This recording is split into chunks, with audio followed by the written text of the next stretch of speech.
let's do this. Okay. Does prayer ever feel hard or confusing? Well, it did for me for a long time.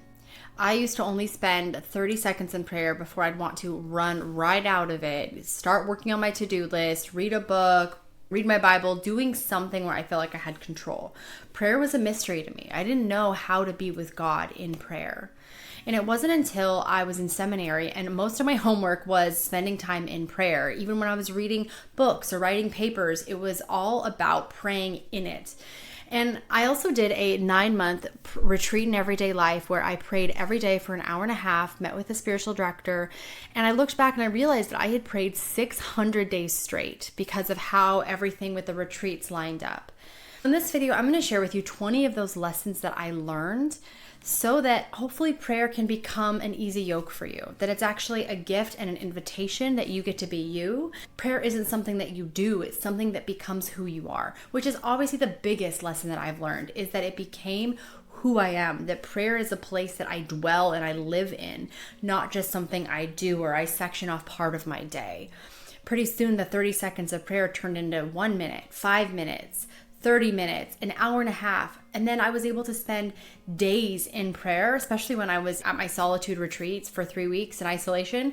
I had built that muscle and it was something that I had trained to do. It's not just for monks or those special holy people that have magically figured it out, but it's for the everyday person. The first lesson I learned was that I could actually attach to God and be attached to Him as my primary attachment figure, which is psychology language. I used to feel like prayer was very random. I would shoot a prayer up to the heavens and hope God heard me. And I would feel disappointed that I didn't feel something. The core practice from the St. Ignatius exercises, which was the prayer of examine, every single day I would reflect on where God was throughout my day. I did that almost every single day for those 600 days. That's when I realized that I longed to pray in the morning as soon as I woke up, which really meant that my orientation wasn't towards my anxiety or towards getting things done, but towards God. I learned to attach to Him. I do have a free guide where I've adapted prayer of examine. You can Google it too, but I created a guide for 5 practices to notice God in your everyday life. If you want to grab that, it's free. The second lesson that I learned is that God is closer to me than I am. He's the closest thing to me. And so I used to think that I was very disconnected from God because of how I felt. And when I realized that I actually was so close to God that I couldn't feel Him, meant that actually He was close to me. And it was because I had a spiritual director helping me interpret what I was feeling and experiencing. The third lesson I learned is that God is literally everywhere, that no matter where I go, no matter what I do, He is there. One of St. Ignatius's main themes is finding God in all things, that even if I find myself in sin or find myself confused or that I've taken a wrong turn, that God is still there with me and I can find Him in this circumstance. Because every single day I would come back to prayer and I'd be able to process what was happening in my life. I started to see clues over time because I kept coming back, and then I started to see God all the time in my life because I learned how to look for God and see Him in all these different ways. The fourth lesson that I learned was that I didn't need to worry so much about my purpose. I would constantly worry about, what do I need to do with my life? What do I need to learn? Who do I need to become? All those questions kept me relying on my own power and left me worried I was somehow missing God's will. But the more I came to prayer and the more God refined those desires in me, I would start to experience His loving presence and the fact that He wasn't worried about my purpose. When I started to realize that He wasn't stressed out about what my purpose was, that I didn't have this one major calling, He kept affirming whenever I would come to Him in prayer, "You're right where I want you." And He said that over and over again. And slowly my belief about figuring out my purpose shifted to, I am called to be with God and to be close to Him and in His love all of the time. And yes, that might mean I have a specific task to do or a specific way to serve His people. The fifth lesson I learned was that love has no boundaries. And when I was younger, I had experience of my childhood where I saw a very important figure abandoned somebody else. And it made me realize that, oh, if I wasn't good enough, I might be abandoned by this person. And so I carried around this wound with me that I might somehow mess up so bad that I will be ostracized, that I will be left out to dry, that I will not be loved. And it wasn't until I spent all this time in prayer that I was able to experience over and over again the boundarylessness, is that a word, of God's love. That no matter what I did, no matter where I went, no matter what sin I talked about, God was there, ready to not only receive me, but heal me, and he actually liked loving me. And there's no boundaries to his love, which was so reassuring and helped me feel so much more safe and secure. Even if somebody doesn't agree with what I say or my theology isn't perfect, I am deeply loved, and there's no boundaries to that. If you ever wonder if that's true, we have Psalm 139, David saying, no matter where he makes his bed, God is there. Jesus experienced the boundarylessness of God's love. We have Christ's righteousness. The sixth lesson that I learned was that my body is significant. I used to feel embarrassed about my body, and I was impacted by the culture. So I yo-yo dieted. So I didn't feel like the way I looked. I didn't like my birthmark. I didn't like certain things about my body, and I wanted to change things. But it wasn't until I realized that my body was actually an instrument in prayer, that I'm the place where God dwells, that I am his temple. And so my love for my body wasn't self-absorption, but it was actually grace. It was God's presence. So it changed how I treated my body. It changed how I judged my body.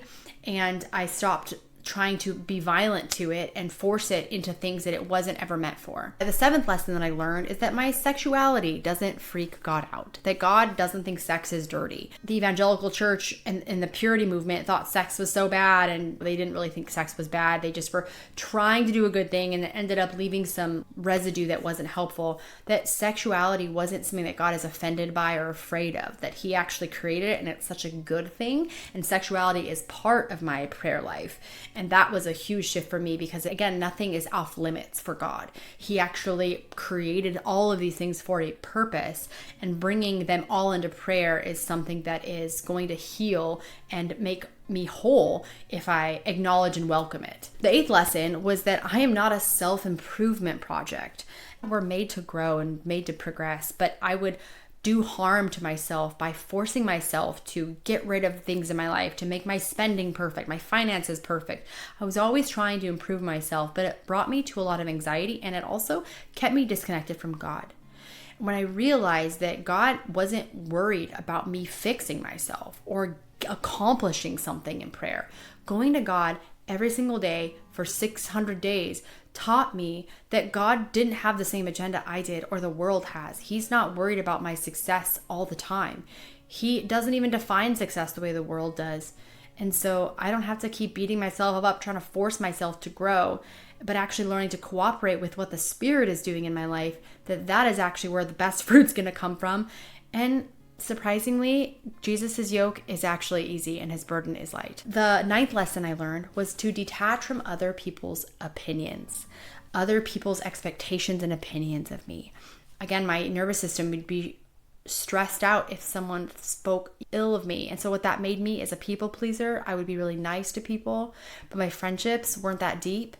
And so when I stopped caring about what people think about me and I started to care about what God really thinks of me, and I found out he actually is really into me and that he would confront me. But when I did that, my relationships started to grow, and I actually outgrew friendships that I realized that we became friends because I was being a pleaser and they were using me and I was using them. It was mutual.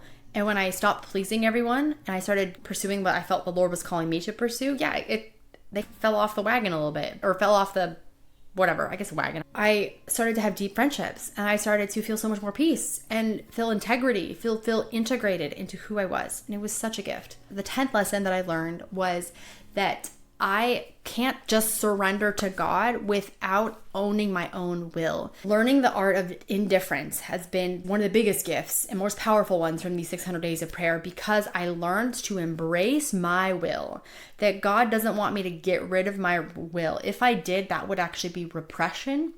That actually I need to hold my will before the living, loving God and open up to his will and learn, and this is the key word, learn to prefer his will above mine. But there are a lot of times when, because I'm made in his image, our wills actually aligned. And when I discovered that in prayer, it's like all the time I was trying to get rid of myself was such a waste of energy, that I actually can bring my will in with God's will. And a lot of times we're in unison. And when that happens, it feels so good. Now, there are times when I do have to surrender to his will, obviously. His thoughts are higher than my thoughts. His ways are better than my ways. Most of the time, our wills are aligned. My desires are purified. This next lesson is that sleep is prayer. And I know you're thinking, well, that's kind of weird. You're sleeping. I remember coming to my spiritual director and being like, I feel so bad. I was praying and I fell asleep and I feel sore and, I can do better. I can do better. See, that's very narcissistic. I can fix it. And my spiritual director, very attuned man, goes, what do you mean you stopped praying and you fell asleep? Sounds like prayer led you to sleep. What if you were praying while you were sleeping? And I was like, what? That could happen? He's like, next time you pray, I want you to intentionally fall asleep. Start your prayer exercises and take a nap with God. Because of his inner freedom, I did. And let me tell you, actually, I had a profound dream and God spoke to me in the dream.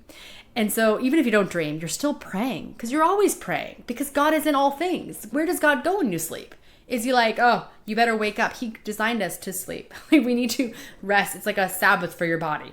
So sleeping is prayer. Now, one of the biggest shifts in all this time with prayer is I had spent so much of my life feeling shame subconsciously. And that was driving a ton of my decisions. It was driving my drivenness. It was driving my people pleasing. It was driving my unhealthy relationships or fears. When I learned that what was underneath all of that was a deep sense of shame, my shame started to shift in prayer. I wasn't now doing Christian things to try to cover up the shame and earn God's love.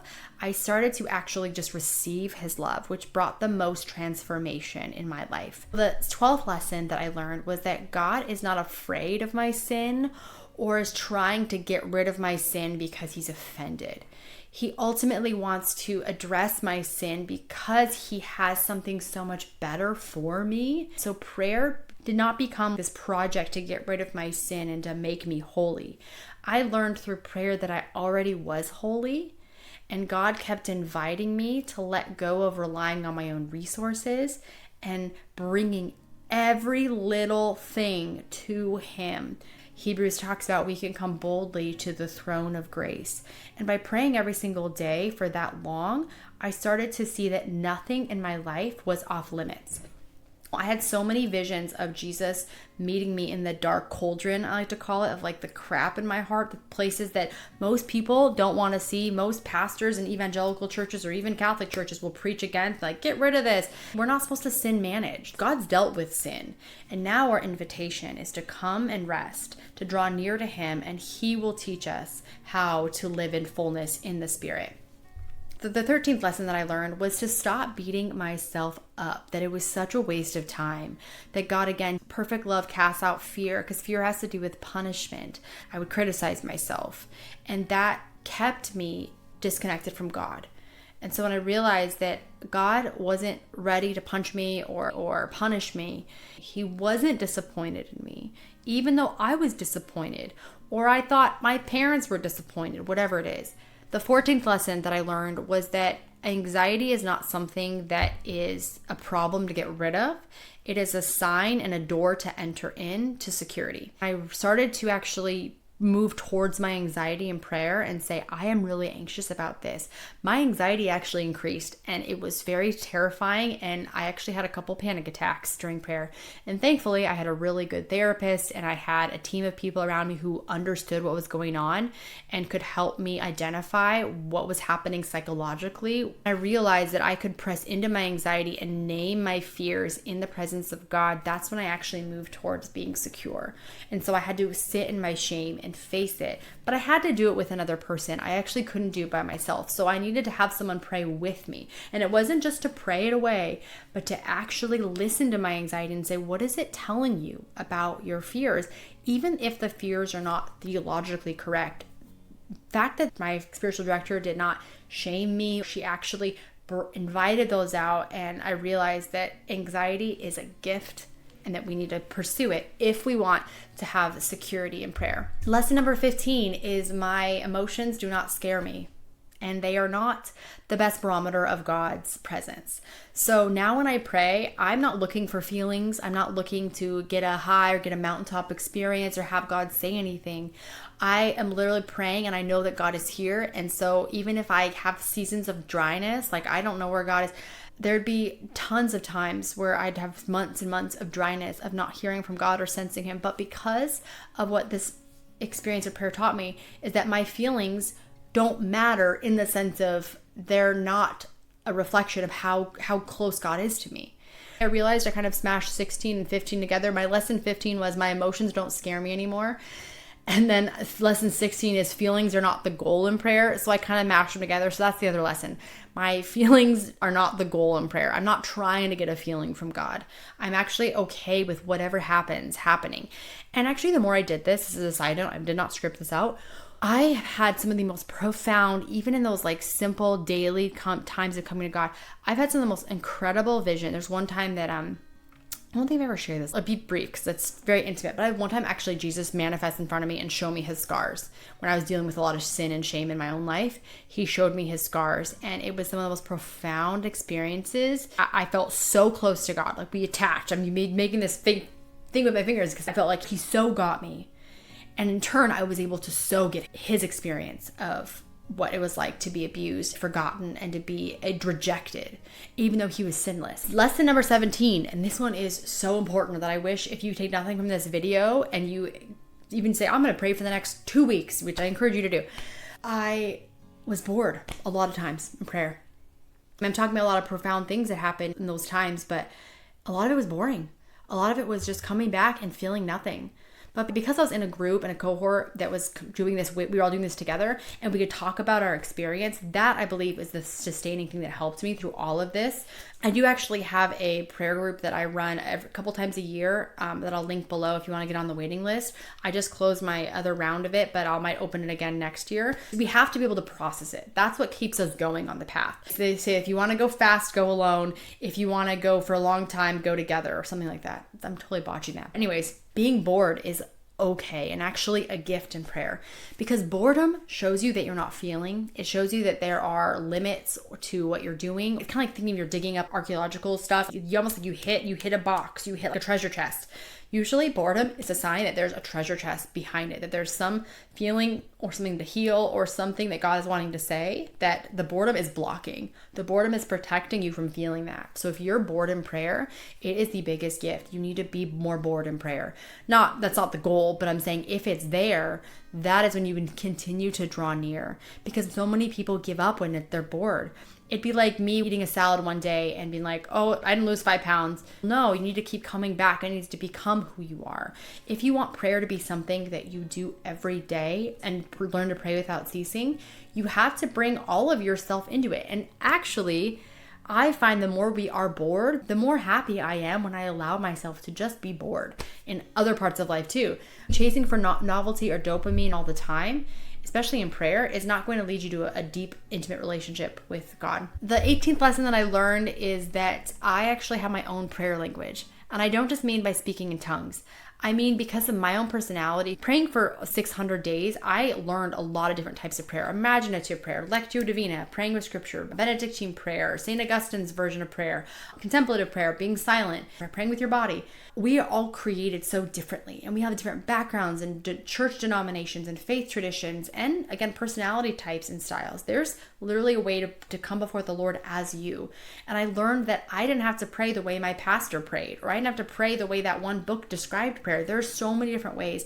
And when I started looking at prayer as an experiment, as something to try out and to explore and to reflect on, it became so much more fun. It became interesting. And then I learned my own prayer language, realizing that I don't just read scripture and then pray audibly all the time. That's not how I pray. I pray through imagination. I pray and I get visions. I get images. And contemplative prayer is actually my main way of praying. I connect so much more deeply to God when I am silent. And I use centering prayer to connect me to contemplative prayer. I know that's a lot. I have other videos on my channel that talk about how to do those things if you want to know more about them. Lesson number 19. I learned through these St. Ignatius exercises, he uses a lot of imaginative prayer. And that was one of the biggest ways that I learned to connect to God, was through my imagination. I think you actually learn attachment through that because it actually rewires your nervous system and your brain. It lays down memory. Your amygdala, right, is your fear, fight, or flight center. And so your hippocampus stores all your memory. And so when I would use my imagination with the Gospels, with reading scripture, the stories of the Bible came alive to me. The Bible became prayer. Using my imagination helped me to connect to God in such profound ways that I actually feel like I got grafted into the vine. Like John 15, abide with me. I feel like that was like the main prayer practice. Actually, I did imaginative prayer last year for Advent for like a free group online, and it was so powerful that people were saying, I've been praying like this whole time and I never knew that's what it was. So imaginative prayer is amazing. Lesson number 20. And this one was hard for me because I was so afraid of anger. My anger is a gift for my prayer life and for my life. And I know a lot of times we're told in church, put away your anger, or don't be angry. But I was always felt shame because I was a very angry person. As a child, I was very willful, and sometimes I still am. But I realized that my anger was just malaligned. I just needed to fix the dial on it. Have you ever been on a radio station? There's a little bit of fuzz and you move it over a couple notches. You hear the radio station loud and clear. My anger is my ability to say no. It's my ability to sense which justice needs to happen. It's my gift and my power. And it's God's power in me. And so when I realized my anger was a gift, I was able to feel so much more integrated and whole. I started to feel more happy in my life because I wasn't bottling up my anger, which when you cut off one emotion, you cut off all of them.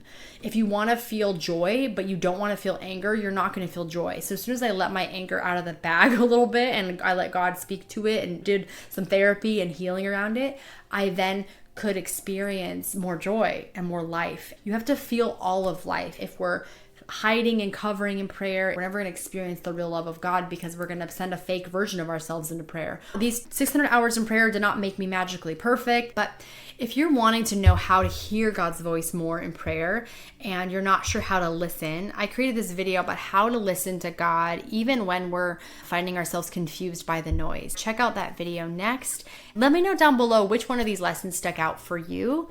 Or if you want any deeper dives on some of these, let me know down below as well. Bless you, and I will see you in the next video.